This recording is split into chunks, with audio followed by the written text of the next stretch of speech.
क्रिया वह विकारी, एक विकारी शब्द है। विकारी का मतलब होता है जिसमें बदलाव हो सकता है, और अविकारी वो होते हैं जिनमें बदलाव नहीं होता है, संज्ञा, सर्वनाम या लिंग वचन के कारण।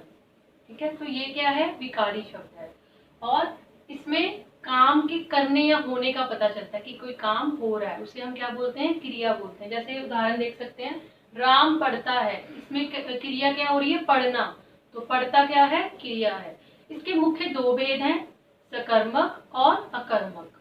अकर्मक यानी अकर्म, यानी कर्म के बिना, जहाँ पे कर्म ना हो, इसमें कर्म की जो है बिल्कुल आवश्यकता नहीं होती, उसे हम बोलते हैं अकर्मक क्रिया। जैसे उदाहरण देख सकते हैं, स्वाति दौड़ती है, इसमें स्वाति तो है कर्ता और दौड़ती क्रिया है, यानी कर्म इसमें क्या है, नहीं लगा हुआ।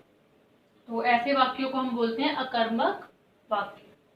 अब है सकर्मक। सकर्मक जैसे कि सकर्म यानी कर्म के साथ, जिसमें कर्म जो है वो प्रधान होता है, यानी व्यापार का फल कर्म पर बढ़ना, एक कभी अर्थ यही है कि जिसमें कर्म की जो है प्रधानता हो वाक्य में, उसे हम बोलते हैं सकर्मक क्रिया।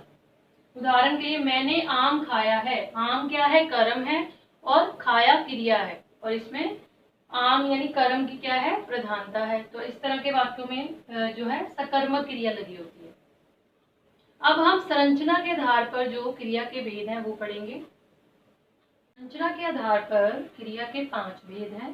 पहला भेद है सामान्य क्रिया। इसमें क्या होता है, सिर्फ क्रिया का प्रयोग होता है इसमें, उसे हम कहते हैं सामान्य क्रिया। जैसे राम गया, मैंने पढ़ा, यानी इसमें कर्म कर्ता की कोई प्रधानता नहीं होती, सिर्फ क्रिया लगती है इसमें। जैसे राम गया और मैंने पढ़ा में गया और पढ़ा, ये क्रिया है। नंबर 2 पे है संयुक्त क्रिया। इसमें 2 या 2 से अधिक क्रिया हो वाक्य में लगी हो, तो उसे हम कहते हैं संयुक्त क्रिया। जैसे मैं खाना खा चुका हूँ और वह अब सो चुका है, इसमें खाना, खाना और सो जाना, इसमें 2 क्रियाएं हो रही है ना, तो इस तरह के वाक्यों को हम बोलते हैं संयुक्त क्रिया वाले वाक्य। नंबर 3 पे है नाम धातु क्रिया।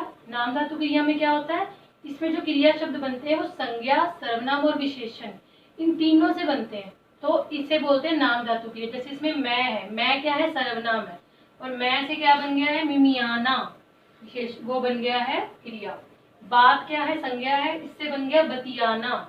और इसी तरह गर्म क्या है, विशेषण, गर्म से क्या बन गया है क्रिया शब्द, गरमाना।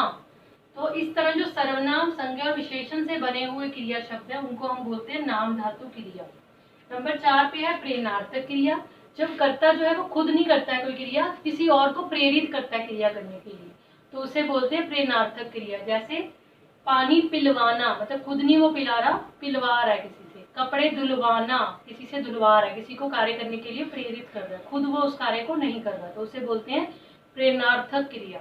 और उसके बाद 5वें नंबर पे आता है पूर्वकालिक क्रिया। पूर्वकालिक क्रिया होती है जिसमें मूल क्रिया से पहले कोई और क्रिया हुई हो, तो उसे बोलते हैं पूर्वकालिक क्रिया। जैसे मैं नहाकर पुस्तक पढ़ूंगा, और पुस्तक पढ़ना क्या है, मुख्य क्रिया, उससे पहले ही एक क्रिया हो चुकी है, मतलब नहाना भी क्रिया है ना, उससे पहले क्रिया हो चुकी है, मुख्य क्रिया जो है यानी पढ़ना जो है वो बाद में हो रहा है।